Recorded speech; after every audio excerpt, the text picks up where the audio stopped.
Jemi rikthyer në studio, jemi duke folur për zgjedhjet e 11 maj, denoncimet e vazhdueshme që Partia Demokratike është duke bërë sa i takon krimit zgjedhor dhe pretendimeve që ka në zona të caktuara.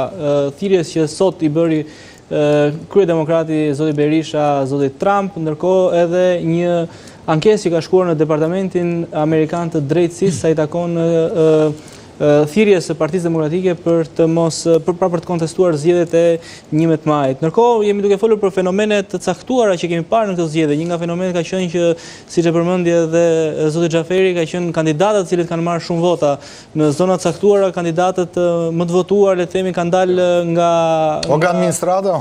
Ka ndodhur një le të themi nga 2046 kandidatë, Partia Demokratike nuk ka mundur të gjetë të komisioner, ndërkohë që mazhoranca ka gjetur shumë kandidatë. Ka ndodhur një abi, veçanërisht tek mazhoranca, kuptohet sepse kishte edhe margin më të madh nga ai sistem për të futur deputet në parlament, duke u nisur edhe nga rezultati që pritej ose që u sondazhua. Problemi është që për mendimin tim, shumë raste janë paradenoncuar. Janë paradenoncuar në media, janë hedhur, sepse dyshimin kemi parin, pastaj dhe kur e bashkojmë edhe me fakte, qoftë edhe periferike apo të vogla, në fund fare këto janë pjesë e drejtësisë, e SPAK-ut, që ajo struktura nuk është mbyllur. Ati po punohet intensivisht se material kanë mbledhur botë. Po u tha që do ishin hetime proaktive, Poli, tani kujt i vlen ato hetime që do bëjnë ata? Dëgjoj një sekond, ato vlen aq shumë. Ato dëgjoj një sekond, se nuk është drejtësia tani të jetë në funksion as të njërës parti, as të partisë tjetër, kush fiton. Jo, të vërtetës, të daloj krimi shumë momenti që pse ishte për disa forca opozitare, kandidatë opozitare. S'është detyrë opozitës me ta bëjë këtë. Jo, opozita e denoncon, duhet instancat, prandaj duhen sistemet e ndara. Sistem drejtësie, sistem ekzekutiv. Tash pse se kapi sot, po se kapi nesër, pse sa shumë. Ai rëndësi kaq po fillon. Jo, parandalim na e bën policia. Nuk e policia po. Parandalimin pra, po policitë e kanë këta. Spaku është si lepuri që e kap.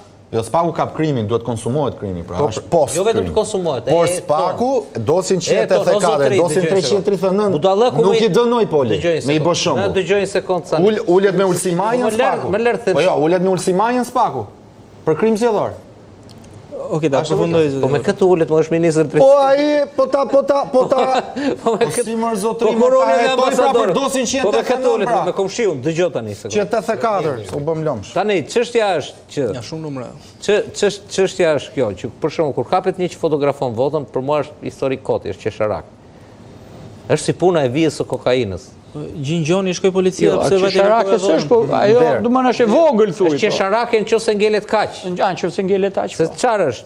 Fillon vija e kokainës te pjata e atij që e pi, tek atij që ja ka dhënë me 1 gram dhe duhet shkojë deri te furnitori i madh edhe te financuesi. Dhe kjo vota që është fotografuar ka një njerëz që ka dhënë, kush e ka porositur këtë dhe del skema. Dhe kjo do kohë.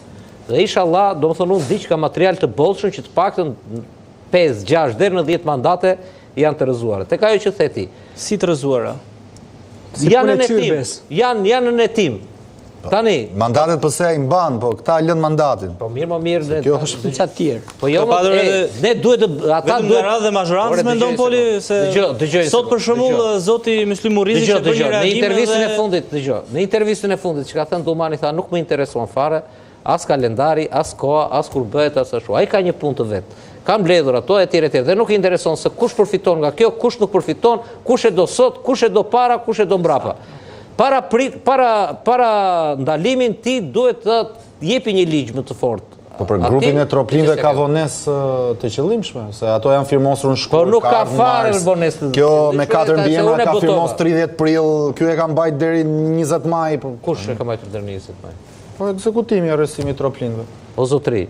Tani dëgjoj një sekond. Kjo njerë nuk është ashtu se është komplet. A është firmos shkurt nga antimafia italiane. Ka ardhur mars këtu.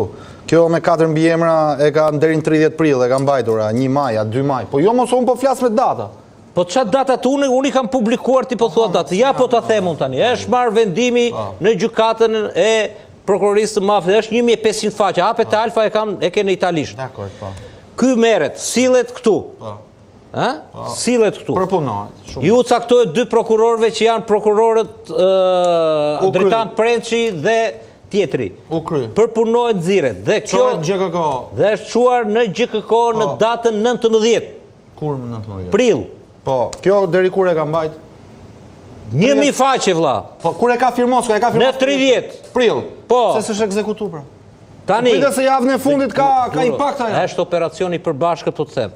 Dhe kur e tha ai nuk e tha kot, është ekzekutivi është bërë nash. Dëgjoj një sekond. Nuk të fal antimafia italiane. Nuk i plas për data. Nuk ngelet juve tani të nxirrni. Lërë antimafia italiane intereson të arrestohet. Dumani intereson bëhet pas zgjedhjeve. Por ky është operacion që kishte brenda DEA antimafian italiane, Eurojustin, i gjithë mbikëqyrës. Lareni këto të nuk kanë hallin fare tuaj ata vlla. Ata kanë hallin që këta kishin mbytur. Po ndoj çik mbikëqyrje ky Dumani me atë task force-ën i mbajti këta për krim zgjedhor apo vetëm për antimafia italiane? Jo, më kjo është reale. Dumani keni humbur, dakor se dëgjova dhe sot Berish. Tani te pyetja që më bëre. Për mendimin tim, çdo mandat me të lloj zgjedhjesh në këto zgjedhje. Është i diskutueshëm mendoj. Jo çdo mandat. Mbi 12.000 vota.